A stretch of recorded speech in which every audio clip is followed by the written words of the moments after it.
There have been a constant influx of people migrating into Tasmania in recent years. A farmer from Queensland, Steve Owens, believed that moving to the northwest coast of Tasmania to prevent their stock dying from exposure in disastrous flood and heat conditions is the best decision they have ever made.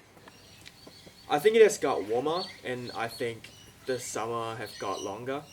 The winters, well, there's really not a winter up there, in our opinion, but it has changed a lot. You couldn't do much farming because it was just going to be too hot. The humidity was an absolute killer.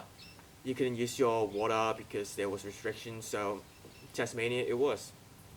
The family moved into the island in November 2019, and they have never been so happy for many years. With speculations of more frequent and intense heat waves being one of the coolest regions in all Australia, the appeal of Tasmania is expected to grow.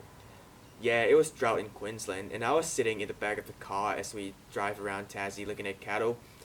The cattle were happy.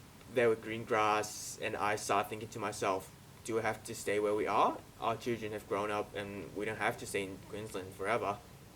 In our last summer, we spent over $100,000 on grain, and we seem to have our spring saved by just one or two rain events. It was happening more and more. And we are not the first. There are heaps who have come already. We've met dairy farmers from Victoria who moved here chasing reliable water. Tasmania has 100 millimeters more rain than where they're from, and they have secured a permit for a 750 megaliter dam, which is something that could not be done in Queensland. The Owens family is not the only climate migrants moving to Tasmania.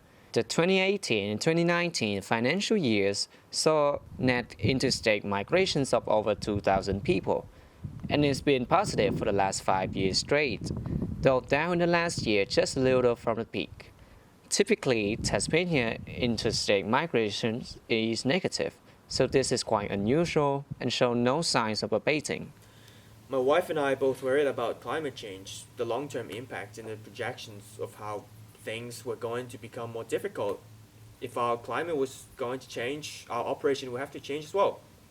From sheeping to cropping, and I'm an animal man, mate, not a machinery one. I don't want to be 80 living in a Queensland and regretting not having to have the courage to move south when I had the chance. Tasmania isn't without its problem though. Hobart is now the most unaffordable capital cities in Australia for renters. House prices have increased for 40% in the last 5 years.